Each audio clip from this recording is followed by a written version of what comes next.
Hello दोस्तों, मैं सुजीत आपका अपने YouTube channel study time with S के जीत में आपका स्वागत करता हूं। आज हम बात करेंगे क्लास 6 एससीईआरटी बिहार के लिए, जिसमें हम कवर करने वाले हैं सभी चैप्टर को सिर्फ एक वीडियो में। इससे पहले हमने कक्षा 5 की वीडियो कराई थी, जिसमें हमने समस्त चैप्टर को सिर्फ एक ही वीडियो में वन लाइनर में कंप्लीट किया था, और वो वीडियो आप लोगों को काफी पसंद आया था, क्योंकि वो टोटल एससीईआरटी मैटर था जिसकी आप लोगों को जरूरत भी है। और मिल तो वीडियो हर जगह जा रहा है, पर सबसे ज्यादा बड़ी बात यह होती है कि उसमें मैटर इतना दे दिया जाता है कि क्या पढ़ें क्या ना पढ़ें, ये समझ में नहीं आता।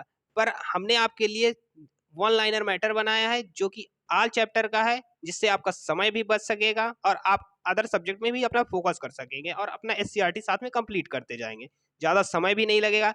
इसलिए अभी तक जिन्होंने क्लास 5 की वीडियो ना देखी होगी, वो जाके डिस्क्रिप्शन बॉक्स में देख लेना, उसमें लिंक पड़ी हुई है।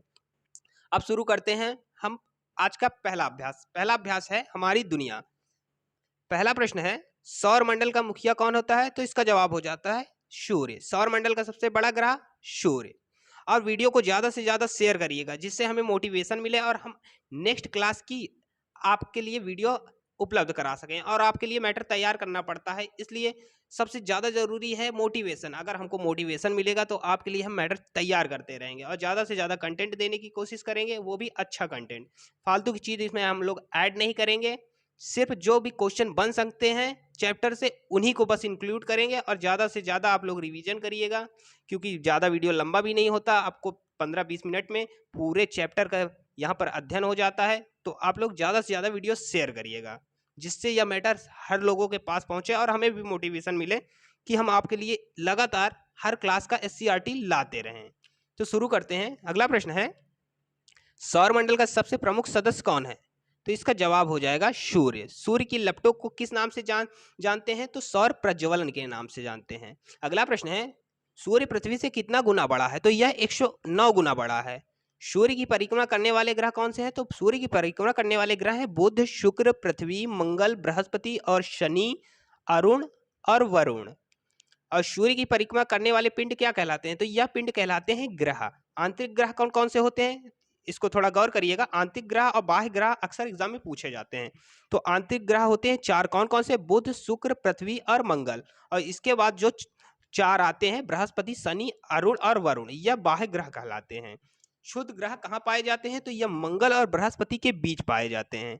ग्रह के टूटे भाग कहलाते हैं, क्या कहलाते हैं? तो ये क्षुद्र ग्रह पाए जाते हैं। ये क्वेश्चन आप जरूर ध्यान दीजिएगा, ये भी क्षुद्र ग्रह कहाँ पाए जाते हैं, अक्सर एग्जाम में पूछा जाता है और हर एग्जाम में देखा भी जाता है। अगला प्रश्न है, प्लूटो, चिरान और सेरस हैं, ये क्या है? तो यह एक क्षुद्र ग्रह है। और सबसे बड़ा क्षुद्र ग्रह कौन है? तो सेरस आपका सबसे बड़ा क्षुद्र ग्रह है। सबसे छोटा ग्रह कौन सा है? तो सबसे छोटा ग्रह है बुध। सूर्य के सबसे निकटतम कौन सा ग्रह है? तो यह भी बुध ही है, जो कि सूर्य के सबसे निकटतम है। सूर्य की परिक्रमा सबसे ज्यादा और जल्दी कौन करता है? तो जो सबसे नजदीक होगा वो सबसे जल्दी करेगा। तो इस तरह आपको याद करना है, बुध यही सबसे नजदीक है, तो ये जल्दी कर लेगा। कोई भी व्यक्ति जिसके पास जितनी जल्दी होगा वह उससे जल्दी मिल सकता है। इसी तरह आप इसको याद कर सकते हैं। मंगल ग्रह कैसा ग्रह है? तो यह मंगल आपका लाल होता है। अगर याद नहीं हो रहा तो मंगल में लास्ट में ला है, तो इसको भी ला से ला याद रखना है। मंगल ला, ला से लाल। अगला प्रश्न है, कौन सा ग्रह पूर्व से पश्चिम की ओर चक्कर लगाता है? तो शुक्र और वरुण ऐसे ग्रह हैं जो पूर्व से पश्चिम की ओर चक्कर लगाते हैं। बाकी जो ग्रह हैं वो पश्चिम से पूर्व की ओर चक्कर लगाते हैं। अगला है, किस ग्रह में सूर्योदय जो कि पश्चिम की ओर से होता है?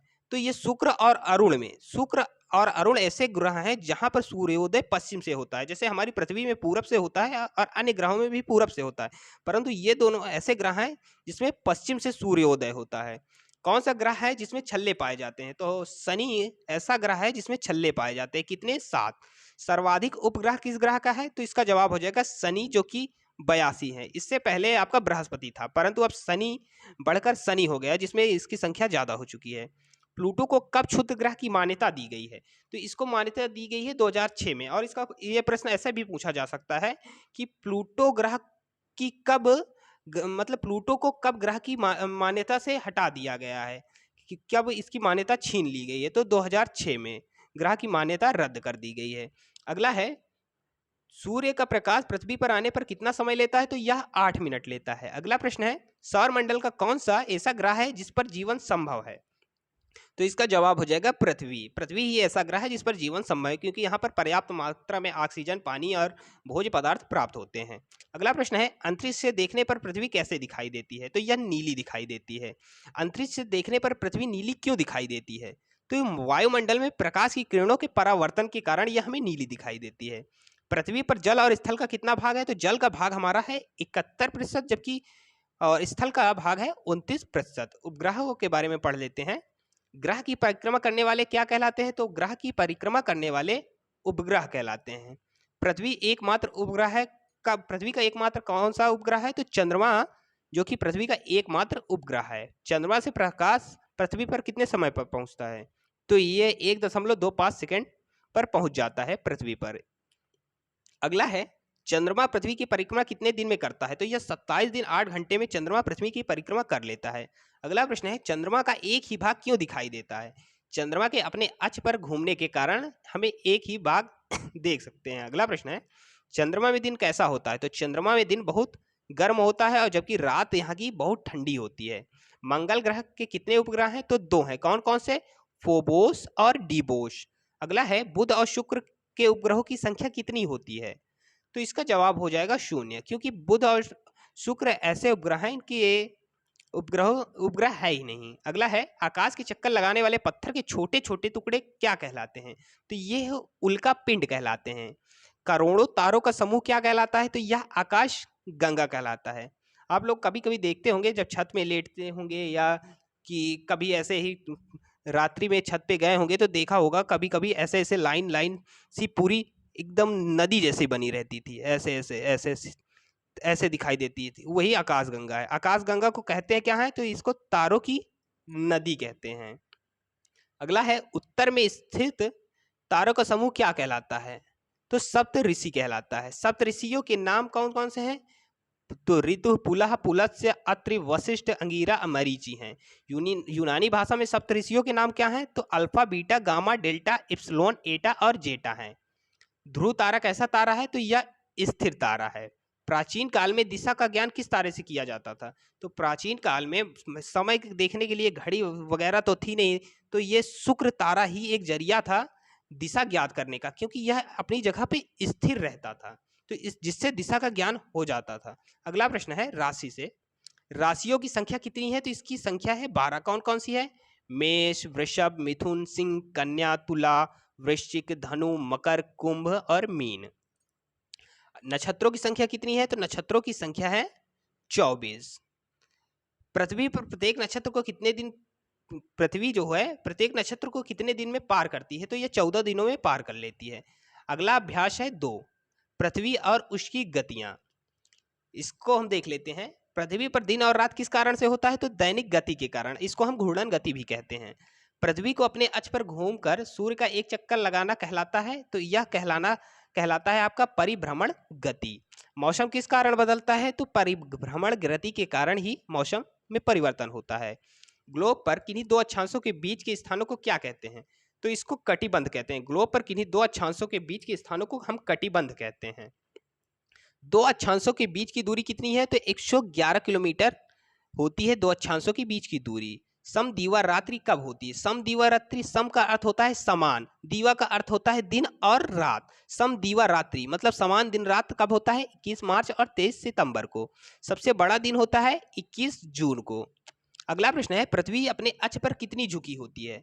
तो पृथ्वी अपनी अक्ष पर 23.1/2 डिग्री झुकी होती है। शीतोष्ण कटिबंध में तापमान कैसा होता है? तो यहाँ पर कम गर्मी और कम ठंडी पड़ती है। जहां सालों भर गर्मी पड़ती है वह क्षेत्र क्या कहलाता है? तो वह क्षेत्र विषुवत रेखा कहलाता है। चांद पर पहुंचने वाले व्यक्ति कौन थे? तो नील आर्मस्ट्रांग थे। अगला है, उत्तर और दक्षिण ध्रुव को मिलाने वाली काल्पनिक रेखा क्या कहलाती है? तो यह देशांतर कहलाती है। अभी तक जिन्होंने वीडियो को लाइक नहीं किया, प्लीज वीडियो को लाइक कर दें और वीडियो को अपने दोस्तों और मित्रों के साथ शेयर जरूर करें। आपके जितने भी ग्रुप हों उसमें ज़्यादा से ज़्यादा इसको शेयर करें और अपने व्हाट्सएप के स्टेटस में आज इस वीडियो को जरूर लगाएं। अगला प्रश्न है, पृथ्वी कैसी घूमती है? तो यह पश्चिम से पूर्व की ओर घूमती है, पूर्व की दिशा की ओर। 0 डिग्री अक्षांश को कितने भागों में बांटा जाता है? तो उत्तरी गोलार्ध और दक्षिणी गोलार्ध यानी कि दो भागों में, कौन कौन से, उत्तरी और दक्षिणी गोलार्ध में बांटा जाता है।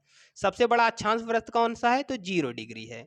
दिन और रात कब बराबर होती हैं, तो 21 मार्च और 23 सितंबर, इसको हम पढ़ ही चुके हैं। अगला है दिन और रात का बराबर होना क्या कहलाता है, मतलब दिन और रात का बराबर होना कहलाता क्या है, तो वह विषुव कहलाता है। विषुव, ध्यान रखिएगा। संपूर्ण, यहाँ पर ग्लोब होगा, संपूर्ण ग्लोब पर कितनी पेटियां होती हैं, तो 3 पेटियां होती हैं। 0 डिग्री अक्षांश और 0 डिग्री देशांतर एक दूसरे को कहाँ काटती हैं, तो यह काटती हैं अटलांटिक महासागर में। कर्क संक्रांति होती है कब, 21 जून को। अभ्यास 3, पृथ्वी के परिमंडल।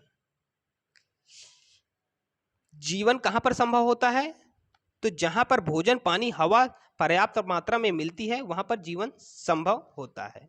जिनको भी पीडीएफ चाहिए वो कमेंट बॉक्स में बता दीजिएगा कि पीडीएफ की जरूरत है, तो हम उनको बता देंगे कि पीडीएफ कहां और कैसे मिलेगी। अगला प्रश्न है, जल के रहने वाले जीव क्या कहलाते हैं, तो जलचर कहलाते हैं। पानी में वायु कैसे मिलती है, तो यह घुलनशील अवस्था में मिलती है। पानी में जो ऑक्सीजन होती है वो घुलनशील रहती है। अगला है, जीवन कहाँ पर पनपता है, तो यह जैव मंडल में पनपता है। अंतरिक्ष पर जाने वाली पहली भारतीय अंतरिक्ष यात्री कौन है, तो इसका जवाब हो जाएगा राकेश शर्मा। जल डमरू मध्य किसे जोड़ता है, तो यह 2 बड़े जल क्षेत्रों को जोड़ता है। समताप मंडल कहाँ होता है, तो यह वायुमंडल में होता है। स्थल मंडल का सकरा भाग जो 2 बड़े स्थलीय भागों से जोड़ता है वो क्या कहलाता है, तो वह स्थल संधि कहलाती है। अभी तक जिन्होंने क्लास 5th की वीडियो नहीं देखी वो जाके वो वीडियो को जरूर देख लीजिएगा, हम डिस्क्रिप्शन बॉक्स में उसका लिंक ऐड कर देंगे। अगला है, जल का भाग जो 2 बड़े जलीय भागों को जोड़ता है क्या कहलाता है, तो जल संधि कहलाती है। महासागरों की संख्या कितनी है, तो 4। कौन कौन से, प्रशांत महासागर, अटलांटिक महासागर, हिंद महासागर और आर्कटिक महासागर। विश्व में महाद्वीपों की संख्या कितनी है, तो 7। कौन कौन सी, उत्तरी अमेरिका, दक्षिणी America, Africa, Europe, Asia, Australia और अंटार्कटिका। अगला प्रश्न है, पृथ्वी के कितने भाग पर जल स्थित है, तो इसको हम पढ़ ही चुके हैं, 71% भाग पर। स्थल मंडल क्या कहलाता है, तो पृथ्वी का जो ऊपरी भाग, कठोर भाग होता है उसे हम स्थल मंडल कहते हैं। जल मंडल और स्थल मंडल के चारों ओर से घेरे रखता है कौन, तो वायुमंडल जो होता है वो जल और स्थल मंडल के चारों ओर से घेरे रखता है।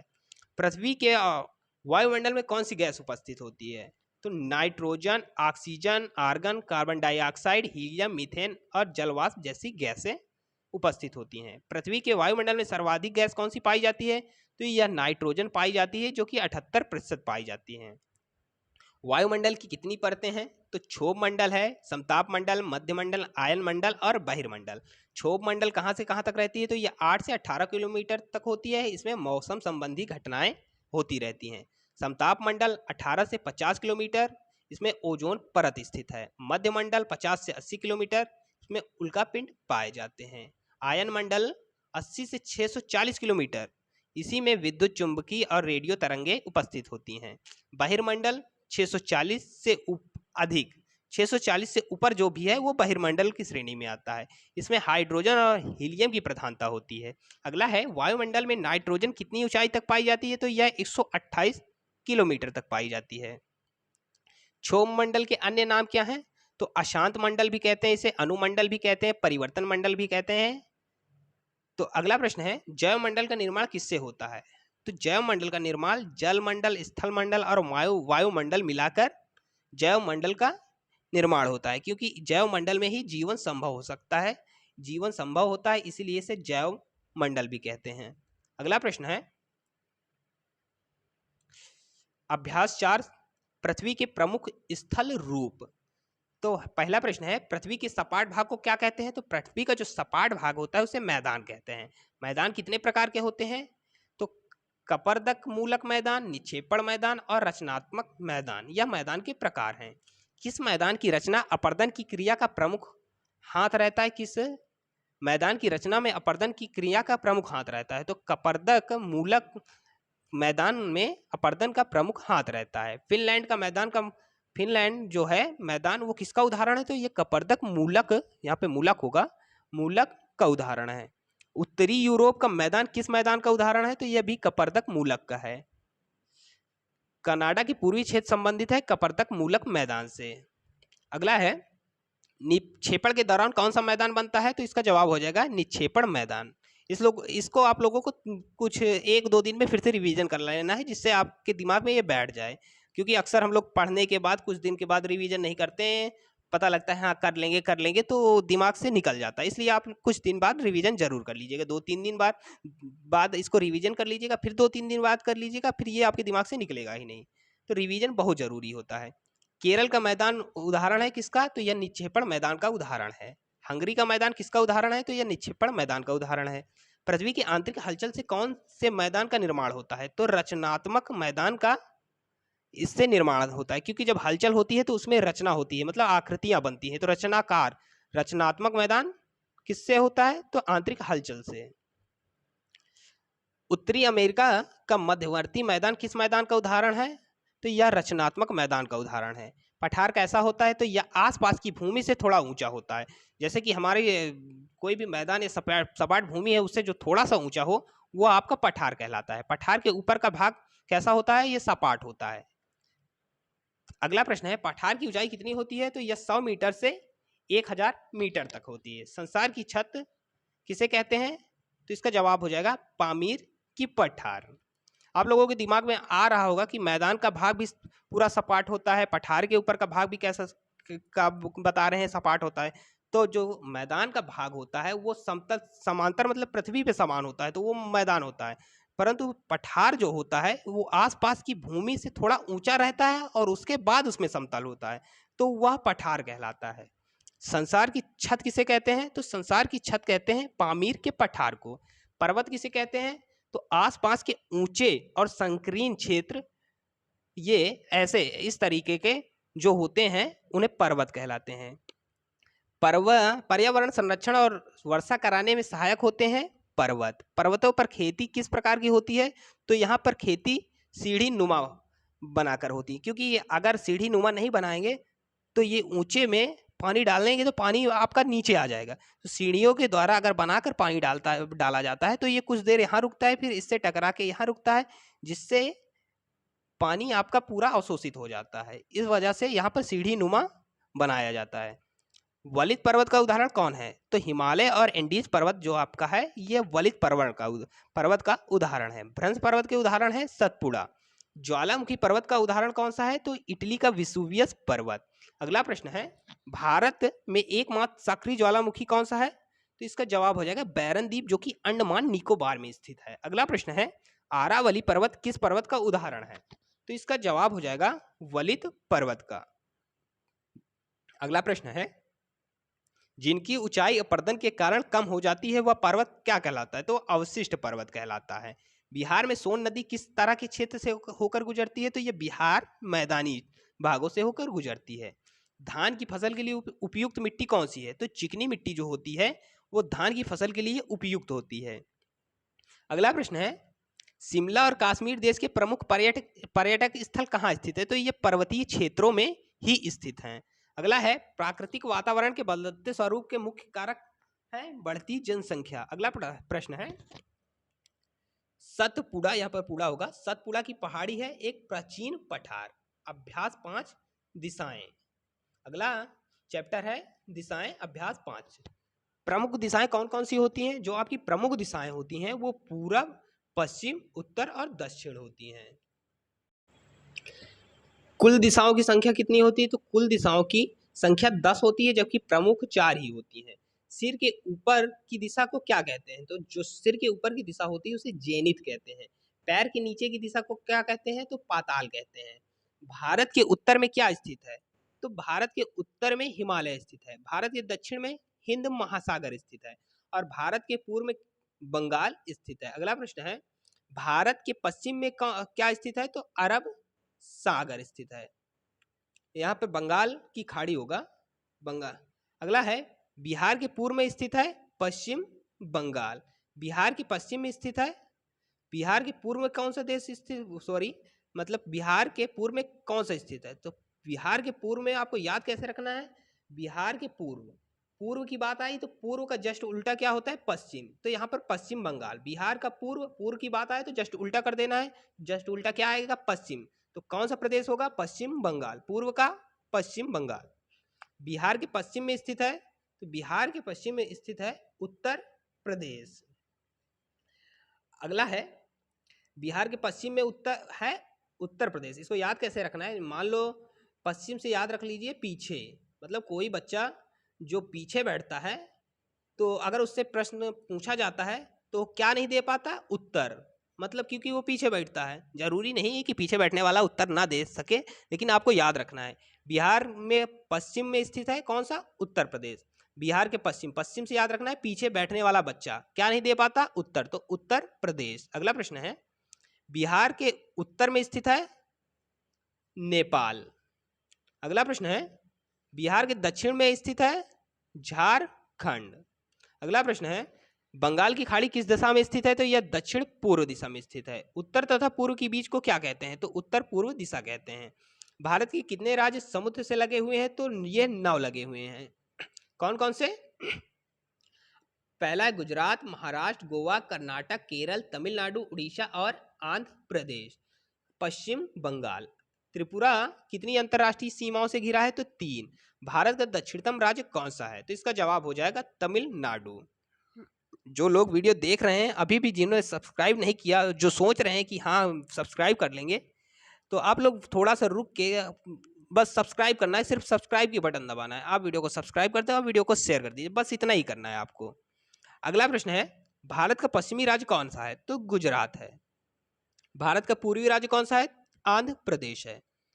अगला प्रश्न है, अभ्यास 6 से, अभ्यास 6 पृथ्वी और ग्लोब। पहला प्रश्न इसका देख लेते हैं, वह स्थान जहां आसमान और जमीन मिलती प्रतीत होती है कहलाती है क्षितिज। या ऐसा स्थान है, कभी आप देखे हो समतल जगह पे दूर दूर तक कुछ ना दिखाई दे रहा हो, वहां पे जब खड़े हो जाते हैं तो आप देखते हैं कि ऐसा लगता है कि हाँ यहाँ पे जाके आसमान नीचे जमीन को छू रहा है, यहाँ पे जाके आसमान जुड़ रहा है, तो ऐसा प्रतीत होता है, उसी को हम क्षितिज कहते हैं। अगला प्रश्न है, महासागर की औसत गहराई कितनी होती है? तो 4 किलोमीटर होती है। हिम सागर किसे कहते हैं? तो आर्कटिक महासागर को कहते हैं, क्योंकि यहाँ पर हमेशा बर्फ जमी रहती है। तो हिम से हो गया आपका बर्फ, ठीक है। पृथ्वी दो बराबर भागों में बांटने वाली रेखा कौन सी है? तो यह भूमध्य रेखा है। उत्तर दक्षिण को मिलाने वाली रेखा कौन सी है? तो यह देशांतर रेखा है। भूमध्य रेखा के समांतर रेखाएं कहलाती हैं अक्षांश रेखाएं। इंग्लैंड के ग्रीनविच से कौन सी रेखा गुजरती है? तो जीरो देशांतर रेखा, इसे प्रधान देशांतर भी कहते हैं। अगला प्रश्न है, भारत का मानक समय रेखा है 82/1/2 पूर्वी देशांतर। भारत की मानक समय रेखा 82/1/2 पूर्वी देशांतर रेखा उत्तर प्रदेश में कहां से गुजरती है? तो यह प्रयागराज से गुजरती है। उत्तरी ध्रुव किसे कहते हैं? तो 90 डिग्री उत्तरी अक्षांश को। दक्षिणी ध्रुव किसे कहते हैं? तो 90 डिग्री दक्षिणी अक्षांश को। कुल देशांतर रेखाएं होती हैं 360। भारत का मानक समय रेखा ग्रीनविच से कितने आगे हैं? तो यह 5.5 घंटे है। अंतरराष्ट्रीय तिथि रेखा किसे कहते हैं? तो 180 डिग्री देशांतर रेखा को कहते हैं। देशांतर रेखा की लंबाई सभी जगह कैसी होती है? तो सभी जगह देशांतर रेखा जो होती है वो समान होती है। दो देशांतर रेखाओं के बीच की दूरी ध्रुवों पर कैसी होती है? तो ध्रुवों पे जो होती है वो कम होती है। यहाँ बीच की दूरी की बात कर रहा है तो कम होती है, जहाँ पे लंबाई की बात कर रहा है तो वो समान होती है। ये बात ध्यान रखिएगा। दो देशांतर रेखा के बीच की दूरी विषुवत रेखा पर होती है अधिक। पृथ्वी के एक देशांतर से दूसरे देशांतर तक जाने में कितना समय लगता है? तो 4 मिनट लगता है। अक्षांश रेखाओं से माप सकते हैं तापमान। अक्षांश रेखाओं से हम तापमान को माप सकते हैं, और देशांतर रेखाओं से हम क्या माप सकते हैं? समय माप सकते हैं। कर्क और मकर रेखा के बीच स्थित है उष्ण कटिबंधीय। अगला प्रश्न है आपका है, सूर्य की किरणें तिरछे कहां पर पड़ती है? तो यह समशीतोष्ण कटिबंध पर पड़ती हैं। सालों भर बर्फ कहां जमी रहती है? तो शीतोष्ण कटिबंध पर। अंतरराष्ट्रीय तिथि रेखा से पूरब की दिशा में जाने पर क्या होता है? तो पूरब की दिशा में जाने पर एक तिथि घट जाती है, जबकि पश्चिम की दिशा में जाने पर एक तिथि हमारी बढ़ जाती है। कर्क रेखा स्थित है 23/1/2 नॉर्थ में, और मकर रेखा स्थित है 23/1/2 साउथ में। तो आपको याद कैसे करना है? मकर सिंह मतलब आपको याद रखना है मकर सिंह से 23/1/2 साउथ, ठीक। एस से सिंह, एस से साउथ, मकर सिंह 1/23 सही 1/2 साउथ, कर्क रेखा 23 सही 1/2 नॉर्थ, आर्कटिक वृत्त स्थित है 66 सही 1/2 नॉर्थ में, अंटार्कटिक स्थित है 66 सही 1/2 साउथ में। अगला प्रश्न है अभ्यास 7 से मानचित्र अध्ययन। मानचित्र कितने प्रकार के होते हैं? तो यह 3 प्रकार के होते हैं। कौन कौन से? भौतिक, राजनीतिक और थीमेटिक। तो मानचित्र में जलाशयों की के लिए किस रंग का उपयोग किया जाता है? तो इसमें नीले रंग का उपयोग किया जाता है, और पर्वतों के लिए इसमें भूरे रंग का प्रयोग किया जाता है, और पठारों के लिए पीले रंग का। पासे पठार, पासे पीले, तो पठारों के लिए पीले रंग का, मैदान के लिए हरे रंग का, क्योंकि मैदान जो होते हैं हरे भरे होते हैं, तो मैदान के लिए किसका प्रयोग करेंगे? हरे रंग का। अगला प्रश्न है जमीन के बड़े भाग को कागज पर दिखाने के लिए प्रयोग करते हैं छोटे मापक का। जिस मानचित्र में पर्वत, पठार, मैदान इत्यादि दर्शाया गया हो वह मानचित्र कहलाता है भौतिक मानचित्र। मानचित्र दक्षिण दिशा में, मतलब मानचित्र में दक्षिण दिशा होती है नीचे की ओर। मानचित्र निर्माण में ध्यान रखना चाहिए किन बातों का? संकेत, क्योंकि संकेत सही होना चाहिए, दिशा भी आपकी उचित होनी चाहिए, मापक आपका आवश्यक है, इसलिए इन तीनों चीज का ध्यान विशेष रखना चाहिए। मानचित्र में उत्तर दिशा होती है ऊपर। जनसंख्या मानचित्र की जनसंख्या मानचित्र किस मानचित्र का उदाहरण है? तो यह थीमेटिक मानचित्र का उदाहरण है। अगला प्रश्न है अभ्यास 8 से हमारा राज्य बिहार। बिहार राज्य स्थित है पूर्वी भारत में। बिहार के उत्तर में कौन सा राज्य कौन सा देश स्थित है? तो यह नेपाल स्थित है। बिहार के दक्षिण में झारखंड। बिहार के पश्चिम में कौन सा प्रदेश स्थित है? तो उत्तर प्रदेश। पीछे बैठने वाला लड़का क्या नहीं दे पाता? उत्तर, तो पश्चिम में उत्तर प्रदेश। बिहार के पूर्व में कौन सा प्रदेश स्थित है? पूर्व। पूर्व का जस्ट उल्टा क्या होता है? पश्चिम, तो पश्चिम बंगाल। बिहार राज्य की आकृति कैसी होती है? तो बिहार राज्य की आकृति है आयताकार। बिहार राज्य का क्षेत्रफल कितना है? तो 94,163 किलोमीटर। अगला है वर्ग किलोमीटर। बिहार राज्य के क्षेत्रफल में भारत कौन से स्थान पर है? तो बिहार कौन से स्थान पर है भारत में? तो 12वें स्थान पर है। बिहार राज्य के पूर्व से पश्चिम की लंबाई कितनी है? 483 किलोमीटर। बिहार राज्य के उत्तर से दक्षिण की लंबाई है 345 किलोमीटर। बिहार राज्य का लिंग अनुपात कितना है? 918, मतलब 1000 महिलाओं में पुरुषों में 1000 पुरुषों में 918 महिलाएं। जनसंख्या घनत्व है 1106। बिहार राज्य का सर्वाधिक साक्षरता वाला जिला कौन सा है? तो सर्वाधिक साक्षरता वाला जिला पूर्णिया है। मतलब बिहार राज्य का सर्वाधिक, मतलब पूरी तरह, आपको याद कैसे करना है? बिहार राज्य का पूरी तरह साक्षरता वाला जिला, पूरी तरह मतलब पूर्णिया। बिहार राज्य में प्रमंडलों की संख्या है 9। बिहार राज्य में जिला की संख्या कितनी है? तो 38 है। बिहार राज्य में अनुमंडलों की संख्या कितनी है? तो 101 है। अगला प्रश्न है प्रखंडों की संख्या कितनी है बिहार में? तो 534 है, और पंचायतों की संख्या है 8386, और गांव की संख्या कितनी है? तो 45,103 है। बिहार राज्य का राजकीय चिन्ह कौन है? तो राजकीय चिन्ह है आपका बोधि वृक्ष। बिहार राज्य का राजकीय पशु कौन है? बैल है, यहाँ पे बैल होगा। बिहार की राज्य का राजकीय पक्षी कौन सा है? तो राजकीय पक्षी है गौरैया। राजकीय फूल कौन सा है? तो राजकीय फूल है गेंदा का। राज का मतलब बिहार राज्य का राजकीय मछली कौन सी है? तो देशी मांगुर है। बिहार राज्य का प्रतीक चिन्ह क्या है? तो स्वास्तिक के बीच बोधि वृक्ष। बिहार की जलवायु कैसी होती है? तो यह मानसूनी होती है।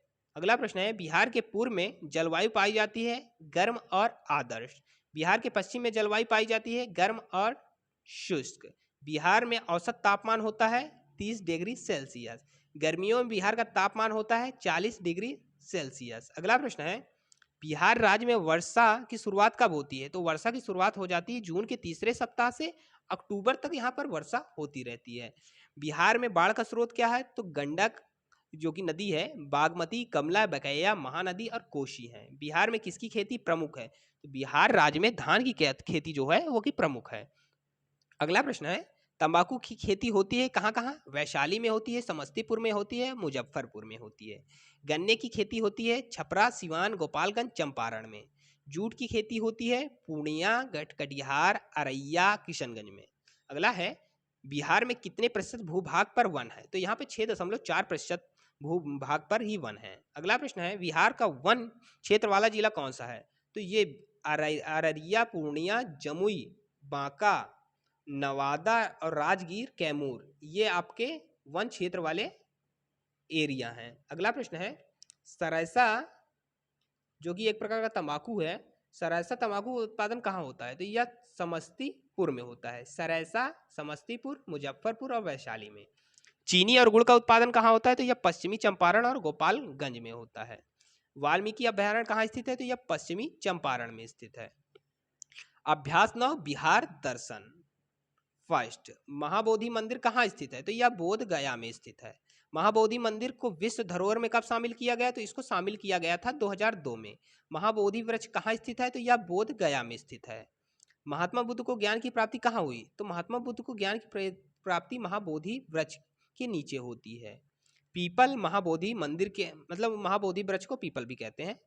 महाबोधि मंदिर के बगल में कौन सा सरोवर स्थित है? तो मुचलिंद सरोवर स्थित है। विष्णु मंदिर कहाँ स्थित है? तो बोध गया में। विष्णु मंदिर किस नदी के किनारे स्थित है? तो ये फल्गु नदी के तट पर स्थित है।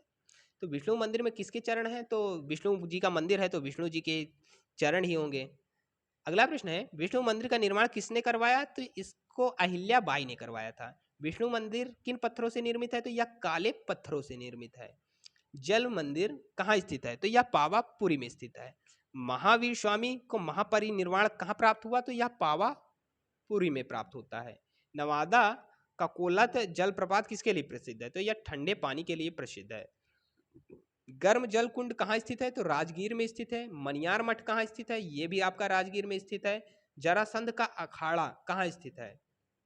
जरासंध का अखाड़ा राजगीर में स्थित है। नालंदा विश्वविद्यालय की स्थापना किसने कराया? तो कुमार गुप्त ने नालंदा विश्वविद्यालय की स्थापना कराई थी।